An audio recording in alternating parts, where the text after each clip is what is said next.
So FlexicX finally received the 0.95 update after months of waiting and after weeks of being delayed. It is finally here, and I'm here to tell you everything that is new in today's update. Let's get straight into it. Now, let's keep in mind that this is only for Android. The iOS version is still expected to release on April 19th. However, this could always be delayed, as we've seen in the past few months here.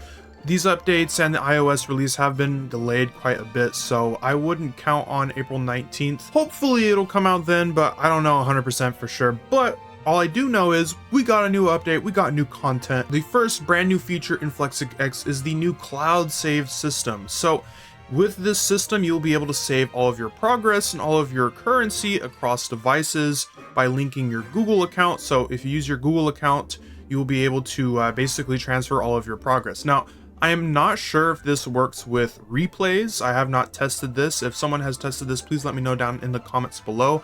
I can test this after I make today's video, and then I'll let you know down in the comments. I'll put like a little pin comment or something. But as far as I know, for 100% certain, currency does transfer, and your progress and stuff like your quest progress and whatnot should transfer as well. So that brings us to the second thing. Currency. There is a brand new currency system in game. So instead of just gold coins, we now have gold and cash. So cash is the free, I guess, currency, and then the gold is the currency you actually have to pay for. So I would say the currency exchange rate isn't too bad. For instance, the brand new car, which I'll get into in a second, costs 12,000 cash, which at first might seem like quite a bit, but if you were to buy that using the gold coins, it's only about $1, maybe $1.50. If you want to spend money on the game, which I did spend money on the game for the video so I could buy all the cars. So shout out to Sijin. I want to show a little bit of support, and like I said, once this game comes out on iOS, I will be buying the ad-free subscription as well to show some support. But yeah, there's a brand new currency system in game. Let me know your guys' thoughts on this. Honestly, I think it's great that you can support the developers if you want to buy currency, and then there's obviously the free currency as well. All right, so getting into the brand new car, FlexicX has a brand new car, and it is called the Voxtar Volt ML4. And the Voxtar Volt ML4 is supposed to be a recreation of the second generation Volkswagen Golf. So obviously, it's not licensed, because then Sijin would have to pay for the licensing terms, but it is an unlicensed version of the Volkswagen Golf Mark II. I could be wrong on this, but from what I've seen, looking at the car and looking at the second gen side by side, they look nearly identical. So this new car is a little bit jank though. So if you notice in the gameplay, the rear suspension is a little messed up. It's sitting a lot lower, so it's like squatting. I don't think that is intentional. Also, the rear suspension seems to be disconnected from the frame of the car in some way. I don't know. It is buggy. I'm sure Sijin will work on update to fix this. This is one of the main things, to my knowledge. This is one of the main reasons why the update was delayed so long. They were trying to roll out fixes for a lot of the bugs in game, and there are still a lot of bugs in game, as from my own personal testing. But hopefully this will be fixed, because this is a very cool car. I would love to see this fixed. It doesn't take away from the experience too much, but it just looks a little funky, okay? But yeah, if you want to buy this car in game, it's going to cost 12,500 cash. So quite a bit of cash, but you can buy it for around $2 in game if you spend actual money on the game. So I would say that's not too bad. They give you a free option, but they also give you an option to just buy it if you want to. Also, there are new engines for every single vehicle, and that includes engine models. So not only is there upgradable engines within the garage for every single vehicle in the game now, vehicles like the truck and the Phantom Pulse X8, my bad. So the pickup and the Phantom X8 both have actual engine models in game now. I'm not sure if there was any other cars that were missing the engine model. Maybe the Mustang and the Range Rover were missing. I'm not 100% sure. I can't 100% remember, but I know for sure that the truck, and I'm pretty sure the Phantom X8 were missing engine models in game. Now they both have fully modeled engines. However, these engines are a little jank. If you notice, when you look at the engine when you're driving around with the vehicle, if you have like the hood open, there are no engine mounts. The engine is held in by pure will and prosperity, I guess. So yeah, hopefully that'll be fixed. As you can see in some of the other cars, the engines seem to be a lot more stable. However, if we look at the Mach Force GT, which is the Mustang, The engine bay is very low detail, and it looks very funky, and the engine itself looks very funky. So hopefully we'll see some more detail added to the Mustang's engine bay. But for now, that's not the biggest issue. It's better than having no engine, right? So finally, we have engines in the truck and any other car that was missing an engine. Every single car now has fully modeled engines. Also, there was some fixes for the supercar, the Spectra GT. There were some issues with the car, especially with the, I'm pretty sure it was either the drive shaft or the exhaust. It would kind of glitch out and it would get caught on seemingly nothing and kind of just ruin the car. So you'd be driving on a flat surface and then the car would just go. This is what is known as the drive shaft. Well, the drive shaft will actually get caught on random objects, but it doesn't really work that well, at least in the two-wheel drive mode. And just like that, the drive shaft somehow bent. That appears to have been fixed for the most part. However, if we actually look underneath the Spectra GT, you can see that the modeling and the detail underneath the car is kind of jank. Some of the things aren't rendered in, and I'm pretty sure they're the front sway bars. The front sway bars kind of glitch when you go over an uneven surface, and they kind of do the same thing that the drive shaft used to do, but it's not as bad, and the car is a lot more drivable now, or at least it can survive a lot longer, right? You can drive it for longer without it bugging out.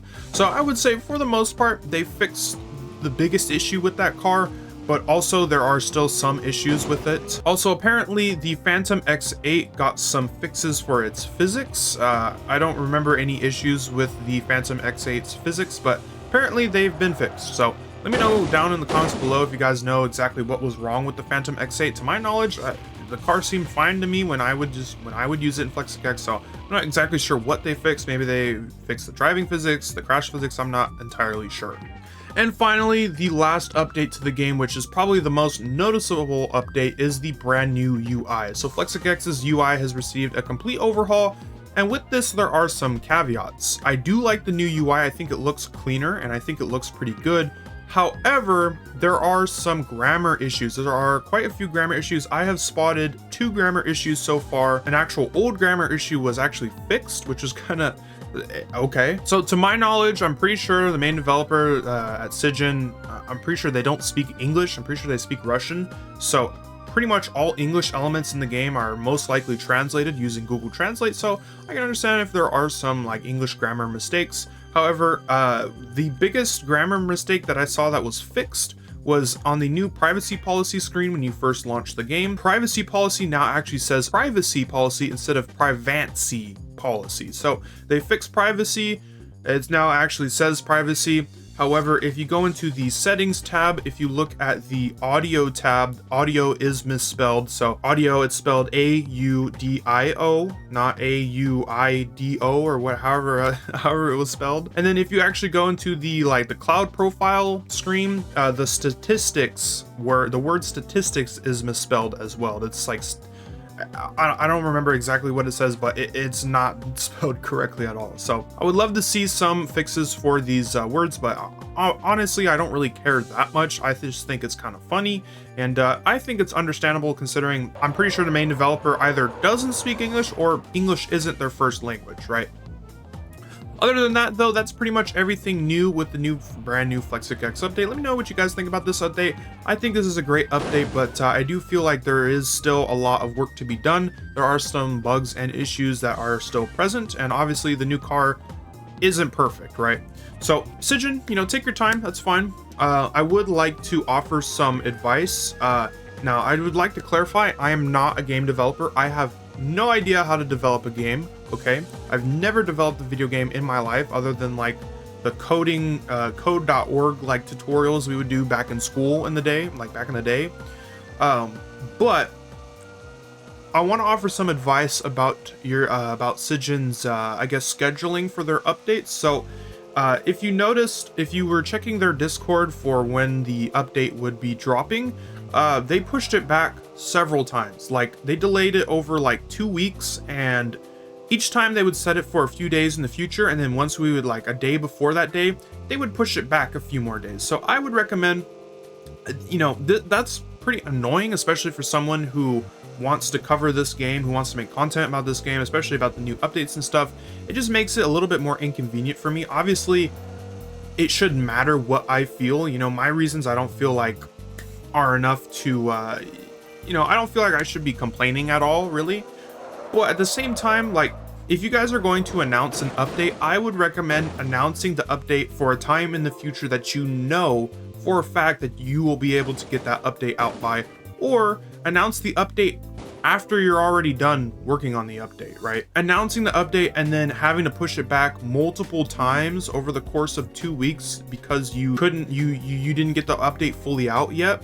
It's a little annoying, and I'm not gonna lie, it probably pissed some people off. Me personally, I could care less. I'm just glad the update is finally here, but I know some people were probably a little angry that it kept being pushed back. So Citron, I'd recommend, like I said, schedule the update for a time you know you're gonna finish it, or just schedule the update after you finished it or when you're very close to finishing it, right?